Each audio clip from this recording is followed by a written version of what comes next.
নামাজ, সুবহানাল্লাহ, মুসলিম পরিবারে জন্মগ্রহণ করে নামাজ পড়েন না কেন? নামাজ কি হুজুরদের উপর ফরজ? বলেন, আপনার বয়স কি 10 বছরের নিচে? তাহলে আপনি নামাজ পড়েন না কেন? ফরজ মানে কি? আপনি ইচ্ছা হইলে করলেন, ইচ্ছা হইলে করবেন না, এটা ফরজ। হাইয়া আলাস সালাহ প্রত্যেক দিন আপনার কানে যায়, কেন সালাতে আসেন না? হাইয়া আলাল ফালাহ আপনার আমার কানে যায়, কেন সালাতে আসেন না? কখন সালাতে আসবেন? ছোট ভাইরা কখন সালাতে আসবেন? যখন আপনার বয়স হবে 50, ওই সময় এসে প্রথম কাতারের চেয়ার নিয়ে, প্রথম কাতারগুলোতে প্রথম 2টা কাতার থাকে বয়স্করা, বৃদ্ধরা, যুবকরা নাই। আর ওই সময় চেয়ার নিয়ে মারামারি, কারণ এখন তো সেজদা দেওয়ার মতো শরীরে ক্ষমতা নাই। আর কে আগে চেয়ার দখল করতে পারে, ওই হচ্ছে প্রতিযোগিতা। তো আমরা কি ওই সময়ের জন্য অপেক্ষা করছি?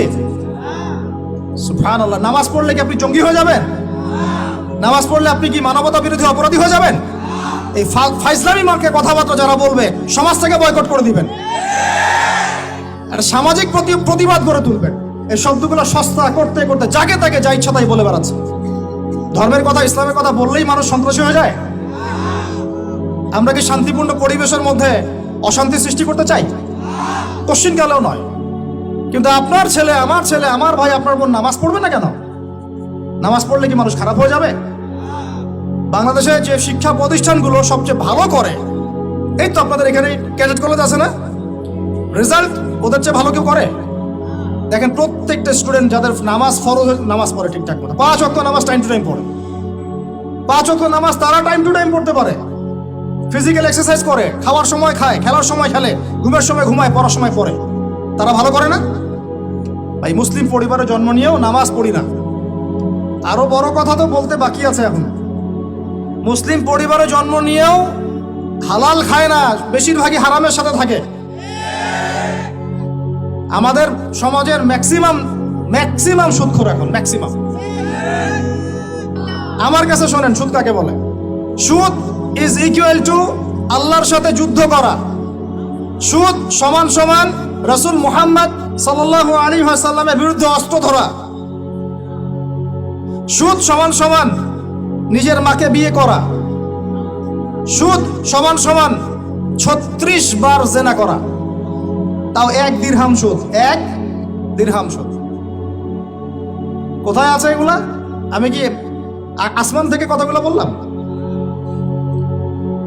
সহিহ বুখারীর হাদিসে নবী সাল্লাল্লাহু আলাইহি ওয়াসাল্লাম বলেছেন, সুদের পাপের 70টা শাখা আছে। কয়টা ভাই? আরেকটা হাদিস পেয়েছিলাম, সেখানে আছে 73টা শাখা। কয়টা? যার সবচেয়ে নিচের শাখাটার নাম হলো নিজের মাকে বিয়ে করা। আমরা প্রত্যেকেই মায়ের সাথে জেনা করি যারা সুদ খাই। আমাদের মধ্যে যারা সুদ খাই, প্রত্যেকেই তার মায়ের সাথে রাত কাটায়। আর কিভাবে বললে কথাগুলো কানে যাবে, কলবে আঘাত করবে, আমার জানা নাই। আমরা এটা শুধু খাই না, এটা ফরজ হয়ে গেছে এখন। কারণ এই বিশ্ব ব্যবস্থা পরিচালিত হচ্ছে ইহুদিদের হাত দিয়ে, এই বিশ্ব ব্যবস্থা পরিচালিত হচ্ছে খ্রিস্টানদের হাতে, এই বিশ্ব চালায় এখন জায়নিস্টরা, এই বিশ্ব চালায় জাতিসংঘ, এই বিশ্বের অর্থনীতি চালায় ওয়ার্ল্ড ট্রেড, এটা বাণিজ্য, ওয়ার্ল্ড ট্রেড অর্গানাইজেশন, এটা বাণিজ্য চালায়। IMF, world bank, federal reserve bank, এরা চালায় বিশ্ব অর্থনীতি। এরা প্রত্যেকেই সারা বিশ্বের প্রত্যেকটা দেশের সেন্ট্রাল ব্যাংকে সুদ খাওয়ায়, এবং সেন্ট্রাল ব্যাংকের আন্ডারে যত ব্যাংকিং সিস্টেম আছে সবগুলো সুদ ভিত্তিক। সব ব্যাংকিং সিস্টেম, সব NGO, সব সমিতি কোনো না কোনো ভাবে সুদের সাথে সম্পৃক্ত আছেই আছে। ওইখানে নাম লিখানোর জন্য, ওই টাকা দেওয়ার জন্য মাথার ঘাম পায়ে ফেলে আপনি পরিশ্রম করেন। আমরা প্রত্যেকেই মায়ের সাথে জেনা করি, নাউজুবিল্লাহ। আমরা প্রত্যেকে আল্লাহর সাথে যুদ্ধ করি, আমরা প্রত্যেকে রাসূলের বিরুদ্ধে যুদ্ধ করি। এরপরেও আমরা মুসলমান দাবি করি, জান্নাত পেতে চাই।